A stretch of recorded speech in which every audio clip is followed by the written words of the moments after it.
Good morning, holy brothers!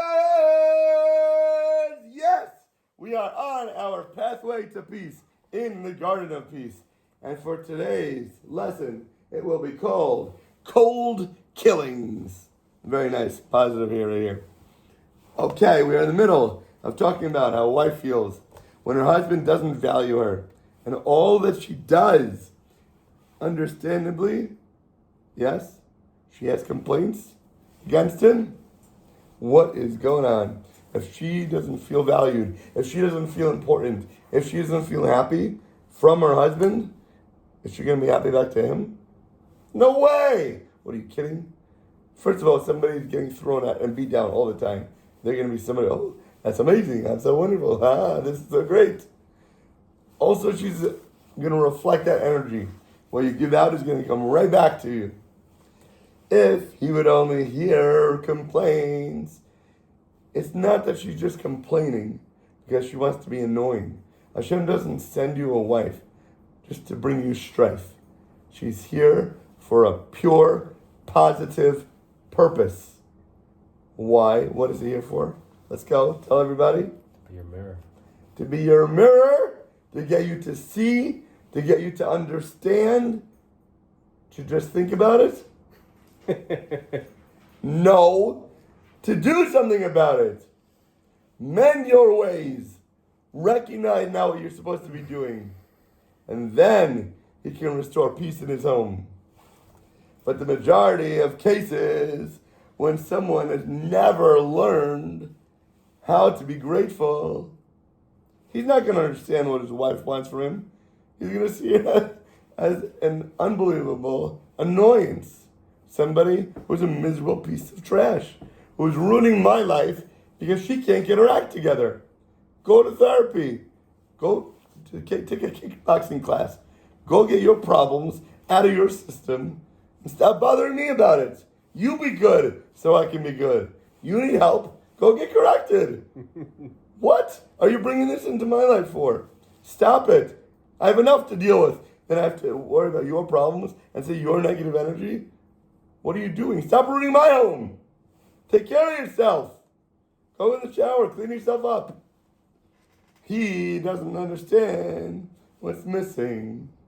And then, because he hears that she's upset, he's going to put her down. What's wrong with you? Get your mind fixed. Understand that your problems are nothing. You want to get problems? I can tell you about problems. You think you have it hard? Try to live my life. Your life is so easy. You have such easy tasks to do. Take care of the house, take care of the kids, you take it, do your dishes, fold your laundry. You want my work? My work is hard. You just deal with I have to deal with every day. The people I interact with, the garbage I have to put up with. I have toughness. You, get over it. Stop being such a little baby. Tell her that she's arrogant for wanting people to praise her all the time. Oh, he gives her guilty feelings that is going to result in more disdain, more discontent. Unbelievable. Such a wife feels that death for her, God forbid, would be better than life. These are people who feel that they want to end things. How does suicide come into play, God forbid? Because these people feel that their lives are empty. Their lives are worthless. There's harm coming to them every day. There's bitterness that is bounding up. These lives are only harshness for them. You understand? This is what people are making their wives feel like on an everyday basis. People who don't learn these lessons, who don't live this life, they have no clue what's going on. They're destroying not only the peace in their home, they're not only destroying their own lives, but they're killing their wives. Literally. From the inside out. Since at least her suffering could end, God forbid, with death. That's it. At least she stopped having her husband stabbing her every single day, repeatedly over and over and over again. As it is with her husband saying such things to her, it's as if he keeps pulling back that bow and shooting arrows into her. Every single time he opens her mouth. Over and over and over again. She keeps getting hurt. She keeps getting killed. Bring her back to life so she can shoot her down again. Unbelievable. Such disparagement is like plunging the knife into her heart. You're sharpening your blade with your words, and then boom, boom, every time she remembers now, even what he said, even when he's done with his knife, what happens to her mind? It replays over and over and over and over again in her head. And that's the life she's living. Even when you're not around, when you're out of the house. That's what she's thinking. This could happen hundreds or thousands of times a day, that knife in her heart. What have I done to him? What have I done to say so that he opens his mouth and talks to me that way? The world of such an unfortunate wife is so dark, is so miserable. It's torture, it's Gehenna, it's hell for her over and over and over and over again. Because of your mouth, because of your lacking to see the love that she's trying to bring to you to help you be better, so you can have a better life and you can have more peace in the home. She's just trying to help you get there. You're taking those messages and smacking her back in the face. Get out of here! Don't let the door hit you. Let the door hit you on the way out. What are you doing? You're destroying the brachos, the blessings that God is trying to bring to you. Cold killings, man. Instead, we need to have a positive outlook. We need to take everything in our life and understand how it's for our best.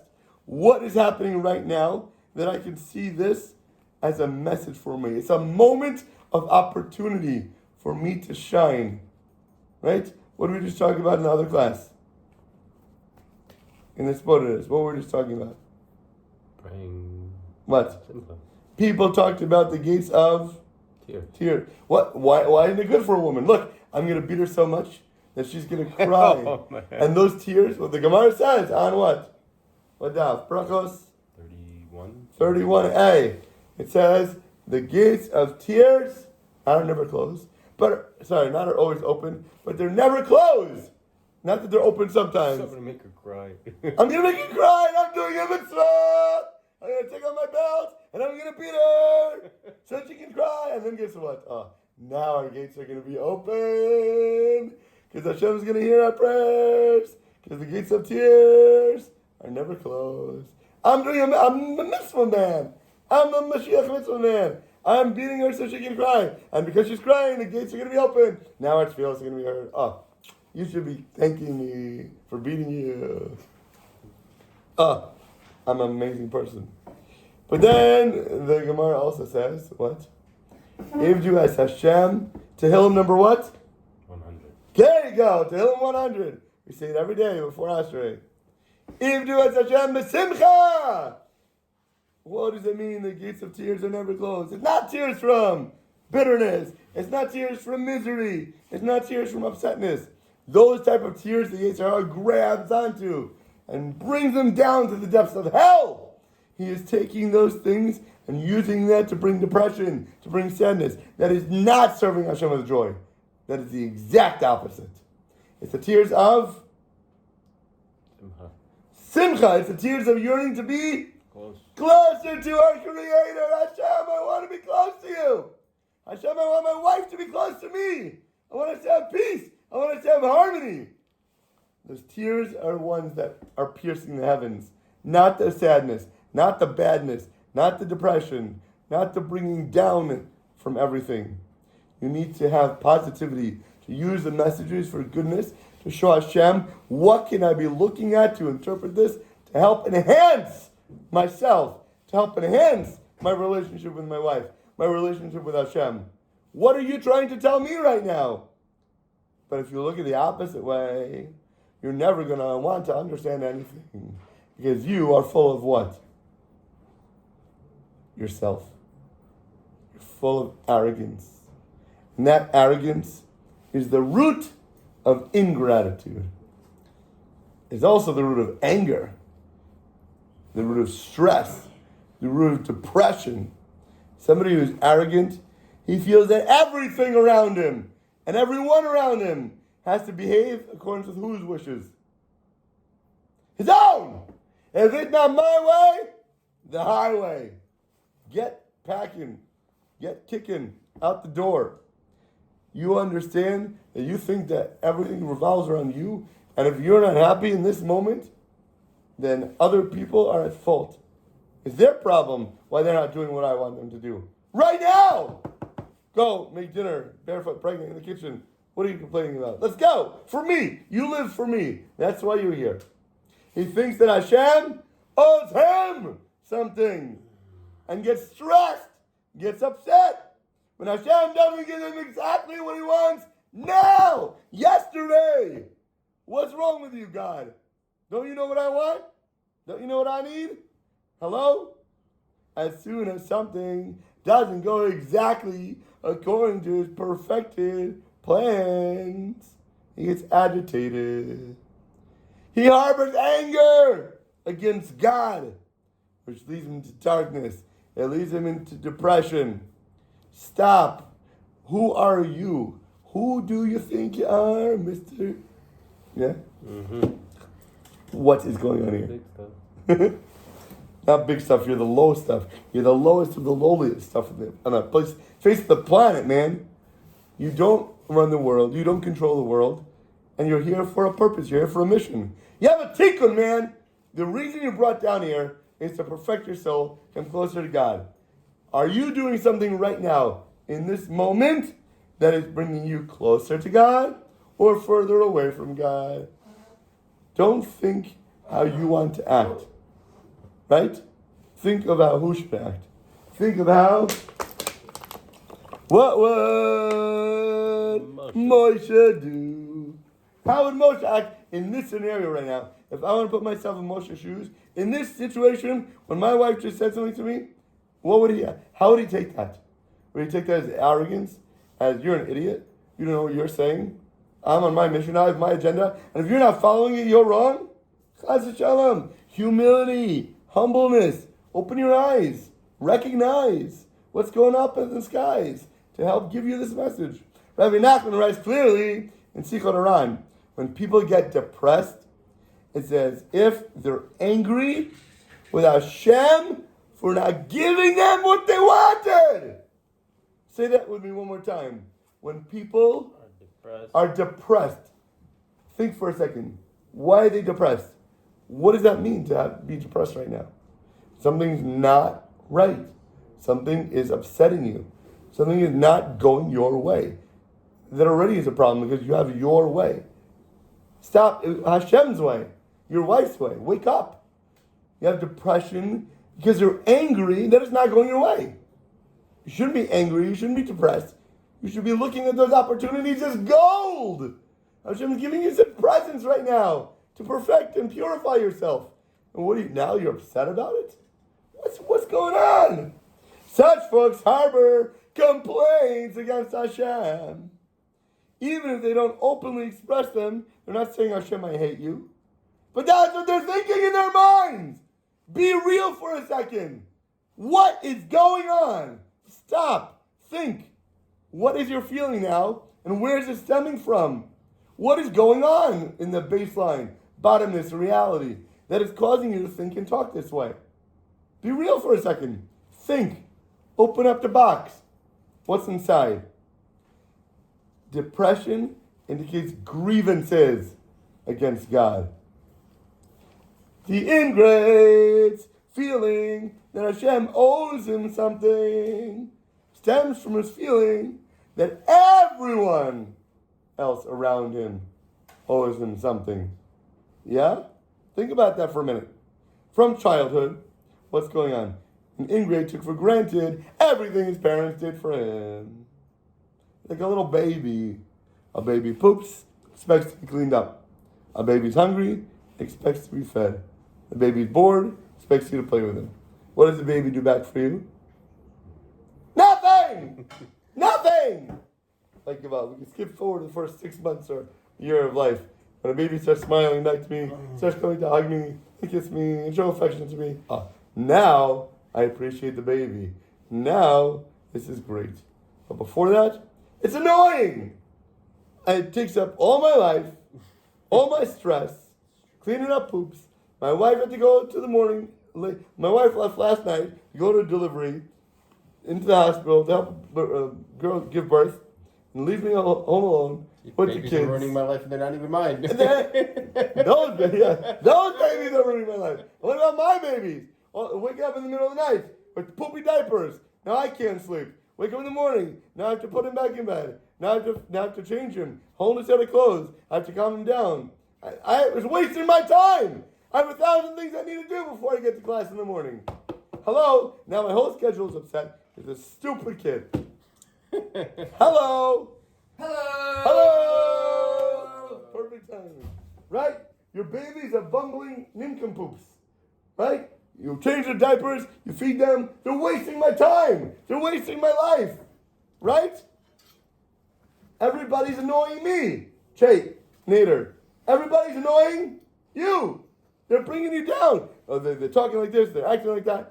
They're messing up my life. I could be doing so many more great things if it wasn't for their negativity. Well, if it wasn't for them wasting my time, wasting my life. It's true, but the good thing about babies and people that What's good? take you out is that they actually further your spiritual growth. I thought you're the man of physicality. I thought you're the man so who sees the everything. reality is that they further your growth, they further your spirituality, but you're not doing it to actually be spiritual and be a good person. You're doing it because you're selfish. So you want to get depressed about it? You want to get mad So about it? I want to be spiritual and I want to be godly. I want to serve God only because I want to receive. Oh. So you're doing it for a selfish reason. Exactly. Even if you're not acting selfish. Everything I do, b'shvili bro. Oh, this guy's a complete 180 from yesterday, by the way. Not 360, 180. So from childhood, that ingrate, that baby takes for granted everything. Me. And guess what? Some people never grow up. Some people are babies for their whole lives. Right? It's all about me. What are you talking about? You? Get out of here. You're here to serve me. You're here to make me happy. You're here to do for me, to bring for me, to make for me. That's it. Now he thinks, with that mentality, his wife owes him too. You're only here to serve me. You're here to cook me dinner. You're here to make sure that the house is clean. You're here to make sure that my laundry's folded. From this perspective, and there's nothing to be grateful for. Why should you ever show somebody else an iota of thankfulness? They're here for me. Why? I have to thank you for doing your job. What's the benefit of it? Hello? On the contrary, I'm owed everything. I then have the right to complain when it's not done. When it's not done now. When it's not done perfectly. You cook me dinner, but now it's not as hot as it should be. That's the true reality. You took it out of the oven the wrong time. Unless you become a tzaddik, that's it. What's wrong with you? The only reason why you wouldn't be like that is if you become a tzaddik and you love God. What's wrong with you? No? You gotta love. If only a person, a husband, would know. What's the reality? How much does she owe you? What percentage? Big, fat, 000 without the one in front of it. The zero! Nothing! She owes you nothing! If anything is done for you, they still want to see you. If a husband would know that nobody in the world, not his parents, not his kids, not his wife, not his workers who he pays to work for him. They don't even exist though. That's the funny thing. Now, when you get down to it, you're 100% correct. But let's go back a little because we're not that whole yet. He realizes that these people in the world owe him nothing. Then, what would happen if somebody ever does something for him? Woo! Flies off the head. Unbelievable! Wow! Thank you so much! Can you imagine if you realize that nobody ever owed you anything? You don't pay your coworkers. You're not good to your friends. Imagine you're owed nothing, and then somebody comes over and brings you a cake. Somebody baked for hours and brings you your favorite dish of food, You're not gonna and they appreciate cook for you. If you think that nobody owes you anything, the second somebody does something for you, wow, my world is blown open. Thank you so much for being here in the morning. Thank you so much for unlocking the doors, for turning on the lights, for doing any favor for me. Then that turns into real what? Gratitude. Real humility first. Oh, humility, okay. And that humility will turn into amazing gratitude. To achieve peace in your home means working to achieve first and foremost Humility. have a humbleness to have a home. Appreciate everything in life. Start thanking those people around you that you never did before. Go the extra mile to give somebody a smile. Have an awesome, deliciously amazing rest of your day. Good morning, holy brother. Shacharis tomorrow is at